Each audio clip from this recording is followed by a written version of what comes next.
باشە لەسەرم پرسە هێرشەکەی ئیسرائیل بۆ سەر پێگەکانی ئێران لە سووریا و لێکەوتەکانی من میوانێکم لەگەڵا ڕەحیم عەبودی سەرکردە لە ڕەوتی حیکمە.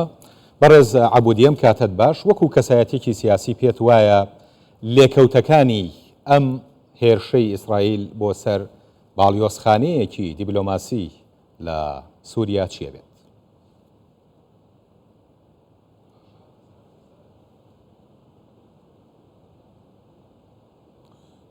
بەناوی خوا بسم الله الرحمن الرحیم بەناوی خوای بەخشندەی بەهێرەبان زۆر سپاس بۆ میوانداریکردنم ئێوارەتان باش لە ڕاستیدا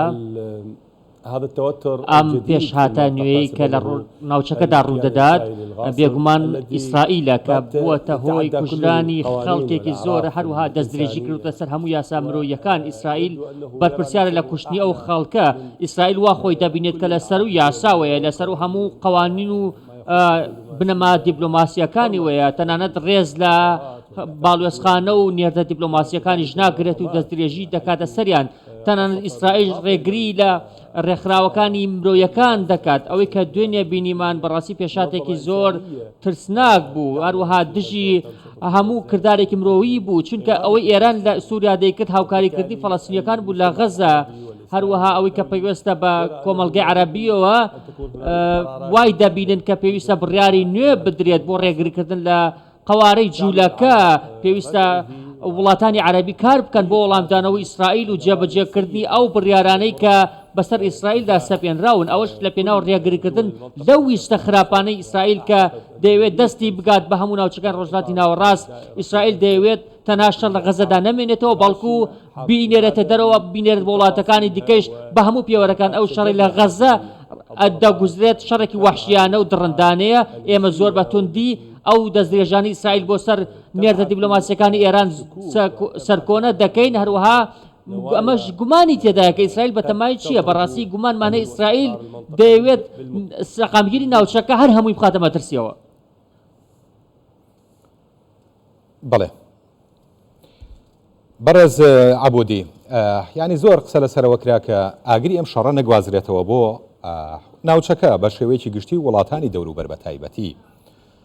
ئەمە چۆن ینی ئەتوانین یان چۆن ئەتوانرێت عێراق لەم شەڕە بپارێزرێت و ئەم شەڕە نەگوازرێتەوە بۆ عێراق؟ بە تایبەتی هەندێک لەوانەی کە بەبەرەی مقاومە ناسراون و ئێساش هەڕەشەی تۆڵەسەندنەوەکەن لە ناو عێراقدا.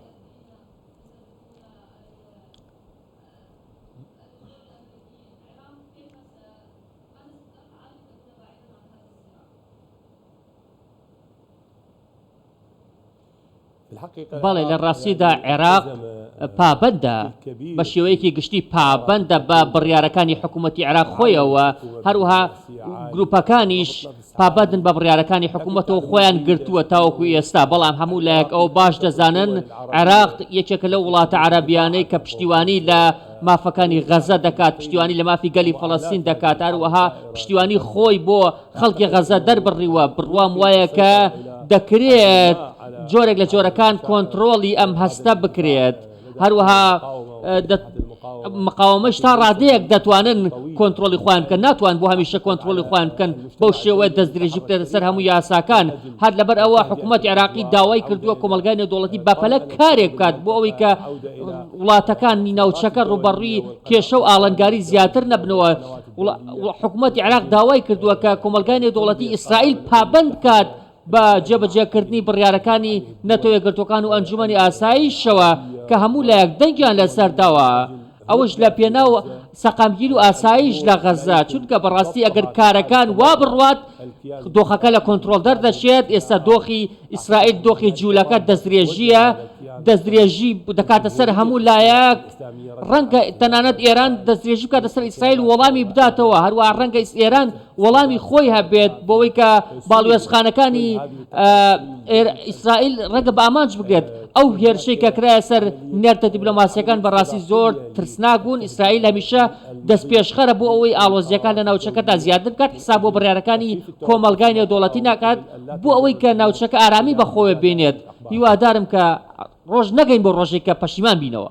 باشە، پێت وایە ئەگەر بە کورتی جوابیان پرسیارم بیتەوە، پێت وایە ئەم گۆڕانکاریە یان ئەم هێرشەی ئیسرائیل بۆ سەر ئێران لە دیمەشق جارێکیکەوە ئاکاتەوە هێرشەکانی بەرەی مقاومە بەسەر ئەمریکیەکان زیاد بکاتەوە.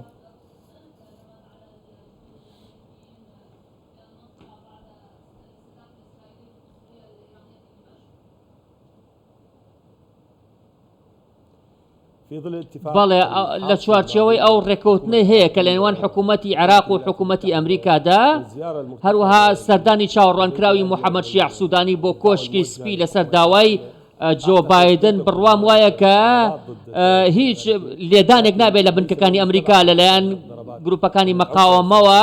بەڵام ئەمە مانای ئەوە نایە هێرش نەکردنە سەر ئەمریکا مانای ئەوە نییە گروپەکانی مەقاومە هێرش ناکەنە سەر قوڵایی ئیسرائیلیش، چونکە بەڕاستی دەستدرێژیەکی زۆر هەیە لەلایەن ئیسرائیلەوە. ئیسرائیل دوژمنکاریەکی دەست پێ کردووە دژی کەرامەتی مرۆڤ، دژی ڕێزی مرۆڤ. ئەمە شتێکی زۆر ڕوونە کە گروپەکە چەکدارەکان قوبوڵی ناکەن، هەروە جوابی وەڵامی سیاسەتە هەڵەکانی ئیسرائیل دەدەنەوە.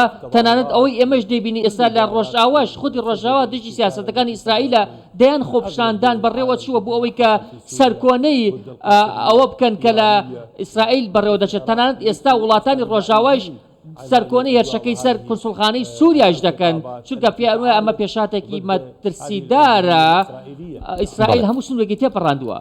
بەڵێ ڕەحیم عەبودی سەرکردە لە ڕەوتی حیکمە، سپاس بۆ جەناب.